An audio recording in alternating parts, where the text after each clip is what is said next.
Assalamualaikum warahmatullahi wabarakatuh. Perkenalkan, nama saya Ardiansyah, NPM 2021020479 dari kelas H Hukum Tata Negara. Di sini saya akan menjelaskan kesimpulan dari 3 materi. Yang pertama adalah zakat, yang kedua adalah imsak, yang ketiga adalah tayamum.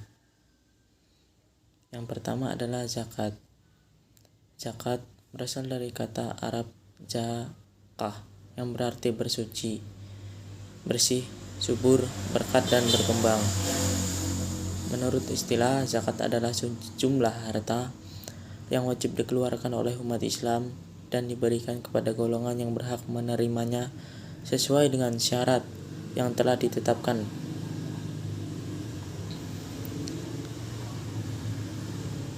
Pemahaman tentang zakat. Ambillah zakat dari sebagian harta mereka, dan zakat itu kamu bersihkan dan mensucikan mereka, dan berdoalah untuk mereka. Sesungguhnya doa kamu itu menjadi ketentraman jiwa bagi mereka, dan Allah Maha mendengar lagi Maha mengetahui. Adapun jenis-jenis zakat, yang pertama adalah zakat fitrah. Dalam pengertiannya, zakat fitrah adalah zakat yang wajib dikeluarkan Muslim menjelang Idul Fitri pada bulan suci Ramadan. Besar zakat ini setara 2,5 kg atau 3, liter beras atau makanan pokok per jiwa. Namun, beras atau makanan pokok tersebut dapat digantikan dengan uang senilai 2,5 kg tersebut.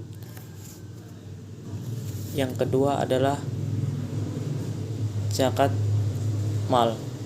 Zakat mal adalah zakat yang dikeluarkan oleh seorang muslim yang mencakup hasil peniagaan, pertanian, pertambangan, hasil laut, hasil ternak, harta temuan, emas, dan perak.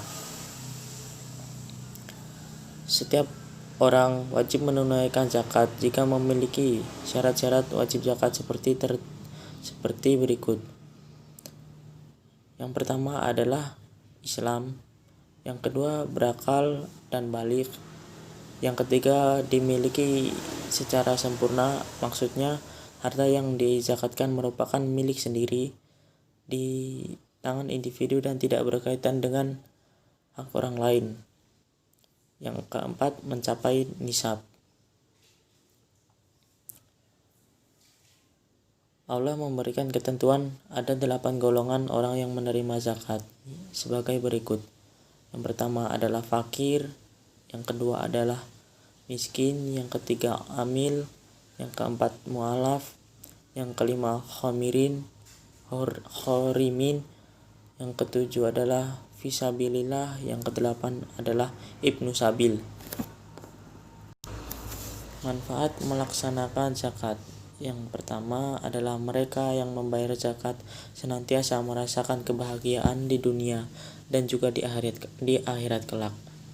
Yang kedua, seseorang yang menunaikan zakat dapat mendekatkan diri kepada Allah Subhanahu wa Ta'ala dan bisa meningkatkan keimanan dan ketaatan kepada Allah.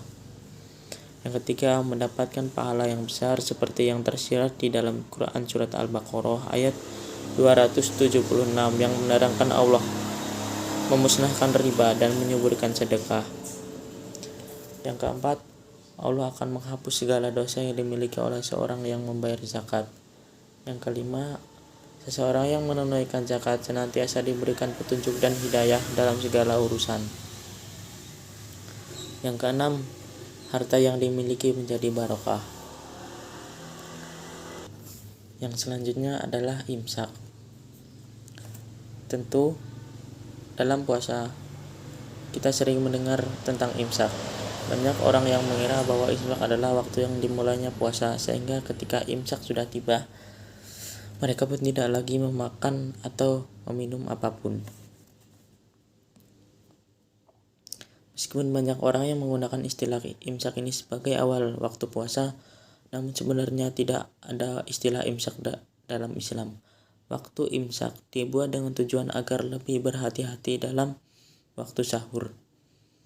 Imsak dibuat sesaat sebelum azan subuh agar orang tahu bahwa sebentar lagi waktu puasa akan dimulai. Lantas apakah perbedaan antara puasa dan imsak? Jawabannya bahwa puasa dan imsak merupakan dua hal yang sama dalam beberapa hal, namun keduanya tetap berbeda. Persamaan puasa dan imsak adalah sama-sama merupakan tindakan untuk tidak makan serta meninggalkan segala hal yang merupakan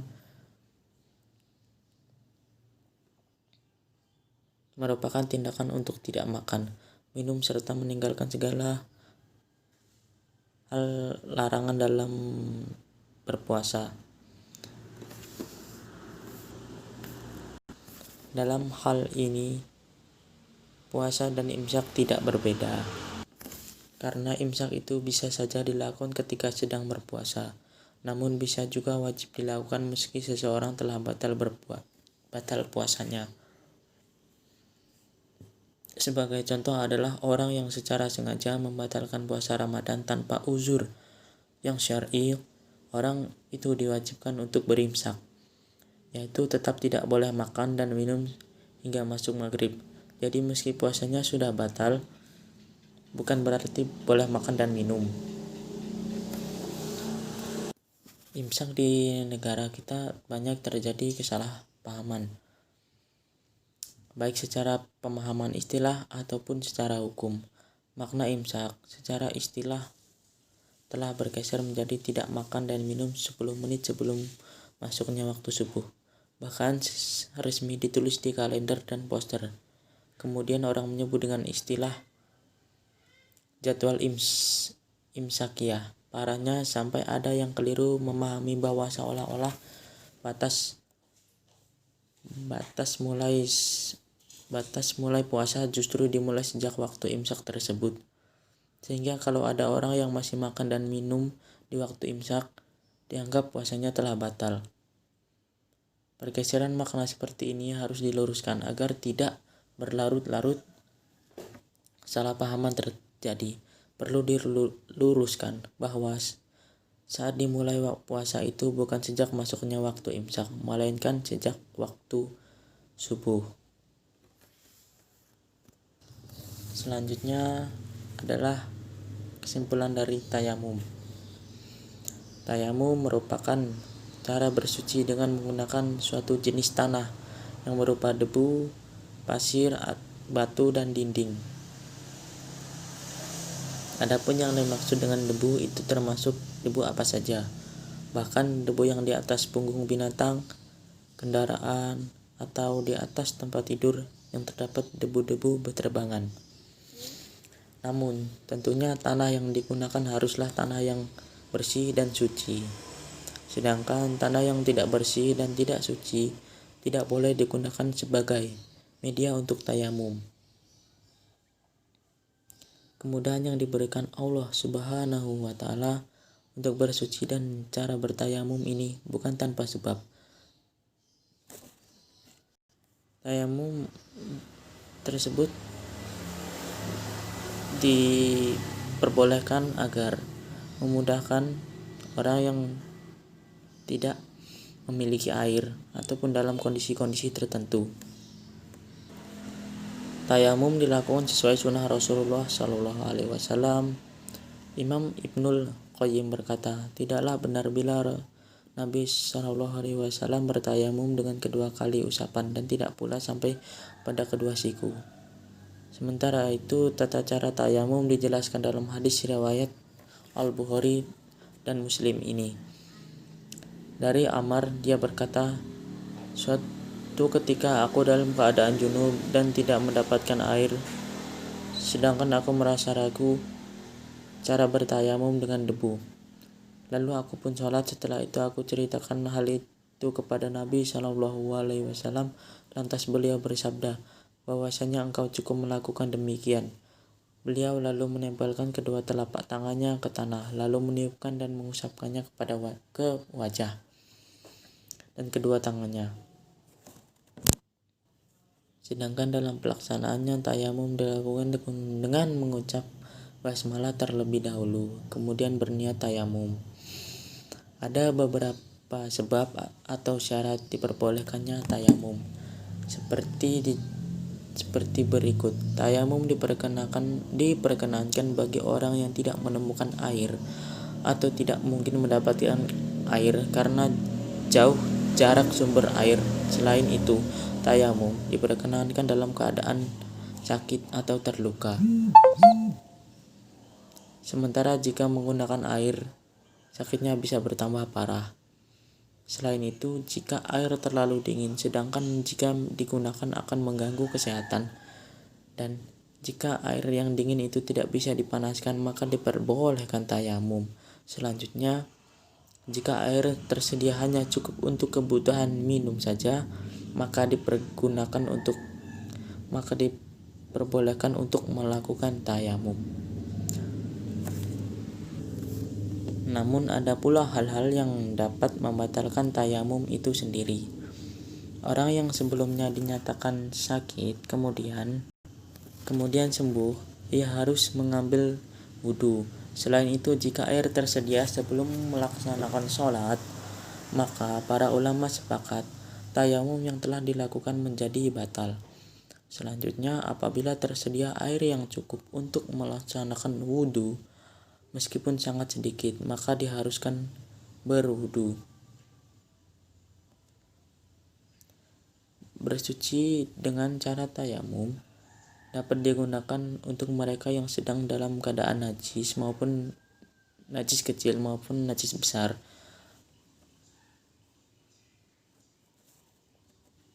Karena itulah tayamum diperkenankan sebagai bentuk kasih sayang Allah kepada hambanya, agar mereka bisa melaksanakan sholat dalam keadaan apapun. Bahkan jika dalam kurun waktu 10 tahun seorang muslim tidak mendapatkan air, maka diperkenankan untuk melaksanakan tayamum setiap kali hendak sholat. Sebagaimana Nabi SAW bersabda, tanah yang baik adalah wudhu bagi seorang muslim. Meskipun seorang muslim tidak mendapatkan air selama 10 tahun, jika mendapatkan air maka hendaknya ia membersihkan kulitnya dengan air tersebut. Hadis riwayat Tirmizi dan Abu Daud. Demikianlah kesimpulan yang saya dapatkan dari penjelasan di video Bapak dosen. Terima kasih. Wassalamualaikum warahmatullahi wabarakatuh.